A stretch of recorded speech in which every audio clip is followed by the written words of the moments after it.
Je m'appelle Nicolas Lecoq, donc je suis le créateur de la société MPerf qui travaille sur la préparation mentale, notamment avec des sportifs et des footballeurs en priorité, des footballeurs que ce soit amateurs ou des footballeurs professionnels. Et ce live est dans le but de pouvoir, voilà, pourquoi un footballeur doit-il se préparer mentalement? On va répondre à plusieurs de ces questions. On va tout de suite débuter ce live avec une première question. Tout d'abord, c'est quoi le mental? Et puis quel est son rôle? Quel rôle joue le mental dans la performance? Donc si on doit résumer un petit peu le mental, à quoi sert le mental, je dirais que si vous avez quelque chose à retenir ce soir, c'est que le mental, c'est quoi? C'est le potentiel de l'athlète, donc un potentiel du joueur, c'est sur l'aspect physique, technique, tactique et mental. La performance et le potentiel, moins les interférences. Les interférences, ça va être quoi? Ça va être par exemple la confiance en soi, ça va être la gestion du stress, la gestion des émotions, la fixation d'objectifs. Donc ces interférences vont au final avoir un impact sur nos performances et sur notre potentiel pendant le match. Je prends un exemple très très simple, un joueur qui commence le match avec une boule au ventre. La boule au ventre, ça fait partie des interférences à notre potentiel. On a un potentiel et comme on a cette boule au ventre, forcément la boule au ventre nous empêche d'exprimer pleinement notre potentiel. Ça, c'est une des premières interférences. Comme je le disais, il y a la confiance en soi également. Pour beaucoup, on a eu des questions sur la confiance en soi. J'essaierai de répondre à quelques petites questions, je vous l'ai dit, durant le live, si j'en ai la possibilité. Donc la confiance en soi fait également partie de ces interférences. Un joueur qui n'a pas confiance en lui sur le terrain, forcément, ça va être beaucoup plus compliqué de pouvoir exprimer pleinement votre potentiel technique, tactique, physique. Je ne vais pas oser faire cette course, je ne vais pas oser faire cette passe, parce que je ne m'en sens pas forcément capable, je n'ai pas confiance en moi. La préparation mentale va servir à réduire ces interférences, et donc confiance en soi, gestion du stress, gestion des émotions, on a commencé à évoquer quelques petits items de la préparation mentale. On va réduire les interférences pour que le joueur puisse exprimer pleinement son potentiel. Et donc ça, que ce soit aussi bien à l'entraînement qu'en compétition, parce que on a des joueurs qui sont qu'on appelle des joueurs d'entraînement, qui sont très bons à l'entraînement et qui en compétition sont inhibés par la pression de la compétition et qui ne peuvent pas exprimer pleinement leur potentiel. Mais on a aussi des joueurs qui, à l'entraînement, la confiance en soi les impacte, la gestion du stress les impacte et qui, au final, n'arrivent pas à exprimer leur potentiel à l'entraînement et en compétition. Donc, la préparation mentale va servir, dans un premier temps, à réduire les interférences pour pouvoir exprimer pleinement votre potentiel. Voilà c'est quoi le mental. Et pour répondre à la deuxième question en même temps, quel est son rôle? Le rôle va être de pouvoir donner des outils concrets pour vous permettre d'aborder dans les meilleures conditions mentales et psychologiques un entraînement ou une compétition. Voilà à quoi ça va servir, donc dans un premier temps. Donc faut-il être bon mentalement pour devenir footballeur? Il y a en réalité 4 piliers de la performance qui vont faire la différence au football. Donc on a le physique, comme je l'ai dit tout à l'heure, technique, tactique et mental. Le mental est un des piliers qui va vous permettre derrière de pouvoir passer un cap dans vos performances et devenir footballeur professionnel. Une troisième question, comment garder la motivation lorsqu'on a l'impression que notre entraîneur ne nous aime pas? Alors c'est une question qui peut revenir plusieurs fois. La motivation qu'on perd lorsque notre entraîneur ne nous aime pas.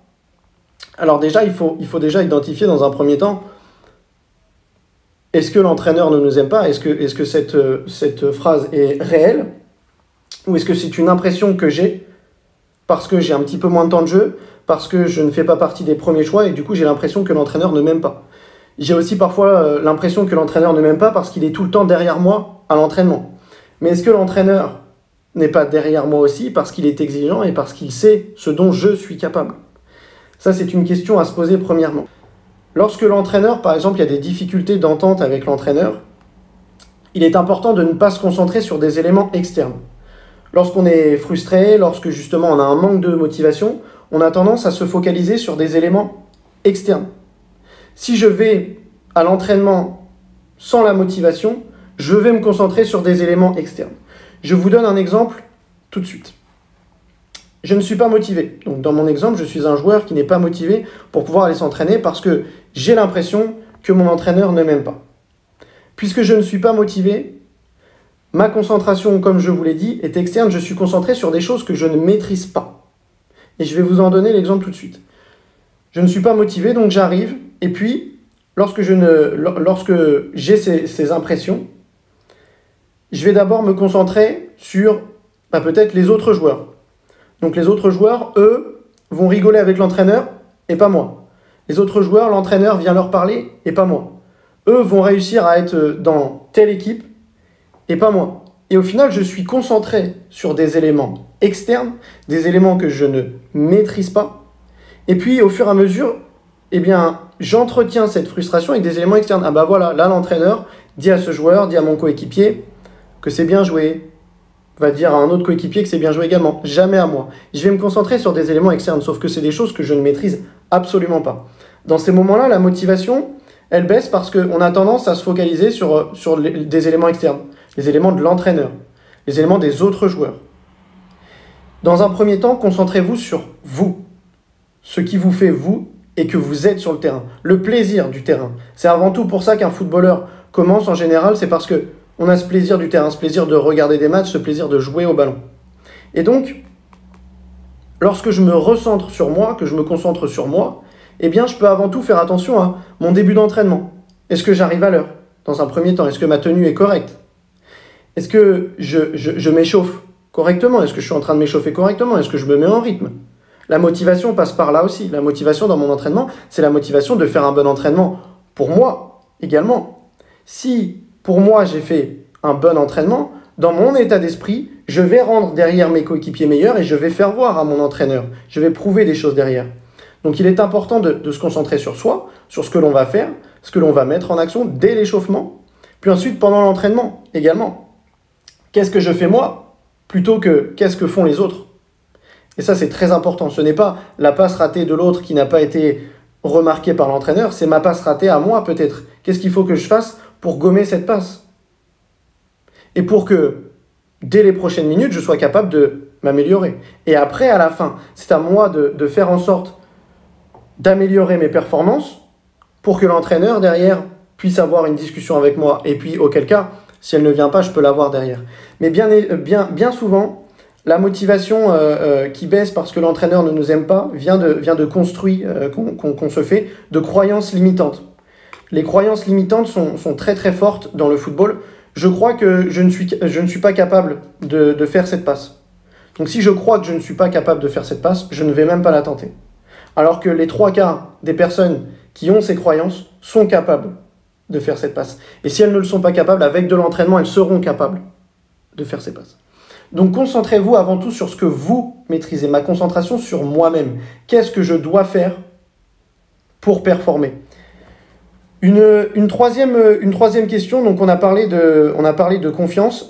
Quelle est la cause d'un manque de confiance malgré de bonnes performances sur le terrain? Cela peut venir des interférences. Voilà, cela peut venir de beaucoup de choses différentes. Les interférences vont causer un manque de confiance en soi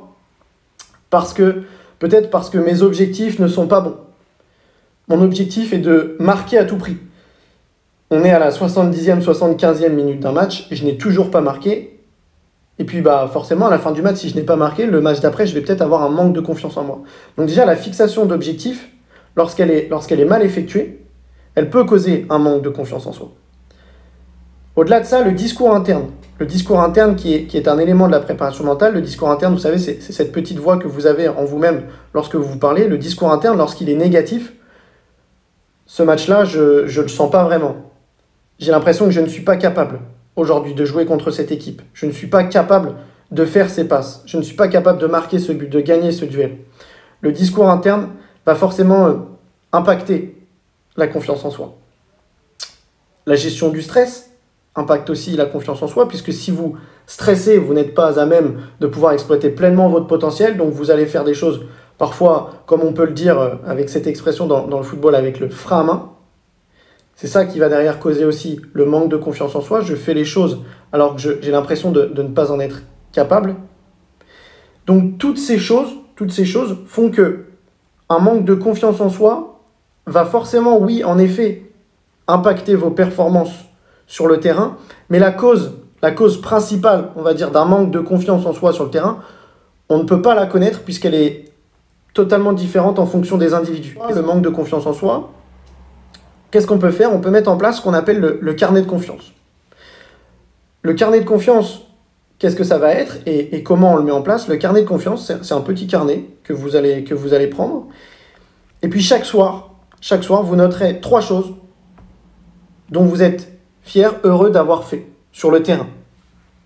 Sur le terrain ou à l'entraînement, dans votre progression. Et puis on se rend compte qu'on a souvent tendance à se focaliser sur du négatif. Et lorsqu'on commence à se focaliser sur du positif, on va changer notre état d'esprit, on va changer nos croyances au fur et à mesure des semaines. Le lundi, je note 3 choses dont je suis fier. Le mardi, 3 choses. Le mercredi, 3 choses également. Jeudi, vendredi, samedi, dimanche, la même chose. Et le dimanche, lorsque j'ai tous les jours pu noter 3 choses sur lesquelles je suis fier, eh bien, je vais faire ce bilan, je vais regarder ces 3 choses, chaque jour que j'ai notées, et puis je vais en sélectionner 3, les 3 plus importantes pour moi. Et ça, chaque semaine. Et vous allez voir qu'au fur et à mesure, eh bien, la confiance en soi, c'est quelque chose aussi qu'on se crée, qu'on peut se créer. Donc, je vous invite, déjà, premièrement, à essayer de faire ce carnet de confiance pour travailler sur cet aspect. On passe à une autre question. Quel rôle joue le mental en cas de blessure? Alors, la blessure, c'est quelque chose qui fait partie de la carrière d'un footballeur, qu'il soit amateur ou professionnel. Et la blessure, bien évidemment que le mental va impacter la blessure. Parce que je vais donner encore des exemples, on est dans un sport collectif. Et puis, si on prend une blessure qui est assez grave et assez fréquente dans le foot, notamment les ligaments croisés, blessure des ligaments croisés, eh bien, on est dans un sport collectif, mais on se rend compte que quand on a les ligaments croisés, on est éloigné au final assez longtemps des terrains. Parfois même, lorsqu'on commence, on va être en rééducation, mais on est en salle, pendant que les autres joueurs sont sur le terrain. On est ailleurs, on est à part du groupe, le temps de l'opération. Donc déjà, le mental va jouer ce rôle de pouvoir encaisser la blessure. On est dans un sport collectif, sur le terrain, on a nos coéquipiers. Lorsqu'on est blessé et qu'on est arrêté, il n'y a plus que nous-mêmes. Et parfois, les blessures sont difficiles à encaisser parce qu'on n'a pas l'habitude d'être seul. Et on n'a pas l'habitude de combattre seul. Donc le mental va déjà avoir un premier intérêt, c'est de pouvoir switcher sur quelque chose de plus positif, essayer d'aller vers l'avant, étape par étape, faire les choses étape par étape pour revenir dans le processus de guérison.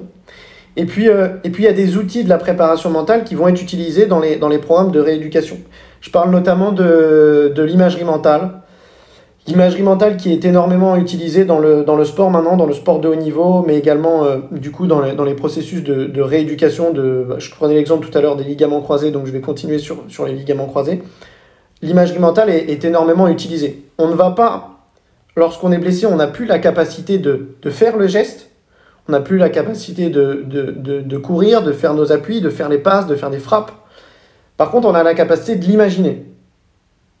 C'est un outil qui est très utilisé dans la préparation mentale. Et comment éviter d'avoir peur lors d'une détection ou lors d'un essai?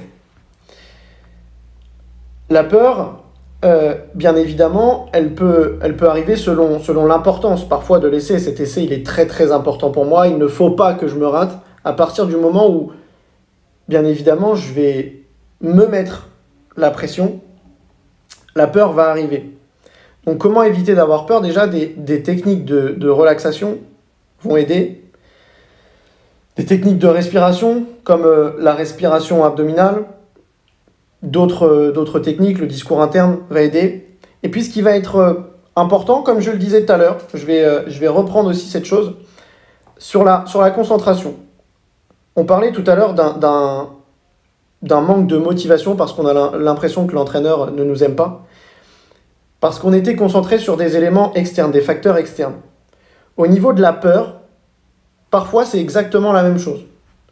On se rend compte, avec la pratique, que lorsque on a une détection ou un essai, déjà la veille, ça commence déjà la veille, qui va être en face de moi?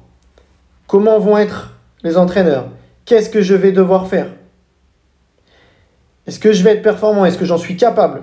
Toutes ces questions, c'est des questions auxquelles, pour l'instant, je n'ai pas la réponse.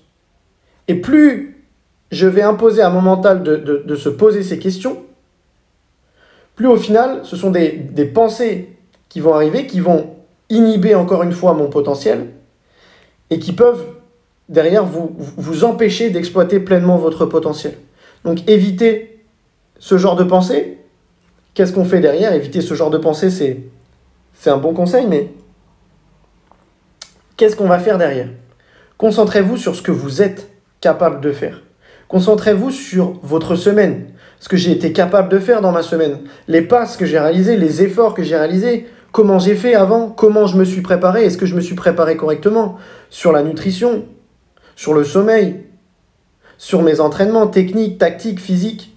Si je suis concentré sur ça, sur tout ce que j'ai fait pour en arriver là, je ne me pose plus de questions sur le test, sur l'essai, la détection qui va arriver, mais sur mon potentiel à moi, ce que je maîtrise. Une nouvelle fois, vous maîtrisez des choses. Vous maîtrisez votre potentiel. Vous maîtrisez le fait de, si vous saviez faire une passe hier, vous savez la faire aujourd'hui. Et en vous entraînant encore plus, vous saurez en faire des meilleurs demain et encore après-demain. Concentrez-vous sur ce que vous maîtrisez. Cette concentration, elle est très importante. Comment retrouver l'envie de jouer et de réaliser son rêve? Comment retrouver l'envie de jouer et de réaliser son rêve? C'est une très bonne question et parfois on se rend compte que la motivation est assez friable en nous. On a très envie de s'entraîner et puis on a très envie de s'entraîner la première semaine. On a envie de s'entraîner la deuxième semaine. On hésite à y aller la troisième semaine et la quatrième semaine, on s'entraîne déjà moins. Donc, retrouver l'envie de jouer et réaliser son rêve, déjà, ça passera par la régularité. Ce qui fait les plus grands champions, les plus grands footballeurs de très très très haut niveau, c'est aussi la régularité. On peut parler des plus grands joueurs, peut-être de vos idoles et de nos idoles à tous. Je ne veux pas rentrer dans le débat Ronaldo, Messi, je les prendrai tous les deux. Ronaldo et Messi sont deux géants du football et sont deux géants de régularité. Sont deux géants de régularité. Et l'envie de jouer, l'envie de réaliser leur rêve a toujours été présente. Toujours. Peu importe les hauts, les bas, à chaque fois, l'envie d'aller vers l'avant, l'envie de passer des étapes et l'envie d'être régulier leur a permis d'atteindre le niveau auquel ils sont aujourd'hui. Donc la régularité, retrouver l'envie, c'est comment? C'est par la régularité à l'entraînement. Et puis également, vous pouvez très bien noter ce pourquoi vous jouez au football. Parfois, oui, vous avez envie de devenir professionnel, envie de devenir un joueur professionnel, mais il ne faut pas oublier que vous êtes sur le terrain et que pour beaucoup d'entre vous, vous avez commencé par plaisir cette pratique. Et c'est avant tout un plaisir. Il faut retrouver ce plaisir d'aller sur le terrain et noter ce pourquoi j'ai commencé le football. Pourquoi j'ai commencé le football? Parce que tel joueur me fait rêver. Parce que j'aime bien pouvoir échanger avec les coéquipiers, parce que j'ai la réelle envie de progresser, j'ai envie d'aller plus loin. Parfois, on se rend compte que l'envie de jouer, elle part aussi parce qu'on a oublié pourquoi on a commencé. Il ne faut pas oublier ça, c'est très important. Et puis, comment puis-je faire pour m'améliorer mentalement? Pour ceux qui ont un problème de confiance en eux, ce soir, on a pu voir que le carnet de confiance peut vous aider. Également, le fait de se concentrer sur soi, d'éviter d'être concentré sur des éléments externes, des éléments que je ne maîtrise pas. Je ne maîtrise pas les choix de l'entraîneur, je ne maîtrise pas, par exemple, le temps qu'il va faire à l'entraînement. Par contre, je maîtrise ce que moi, je vais faire, ce que moi, je vais me dire, les objectifs que je me fixe. Tout ça, c'est des choses que je maîtrise. Et il est important de pouvoir rester sur des choses que je maîtrise. Voilà les 2 conseils que je peux vous donner ce soir pour vous améliorer mentalement.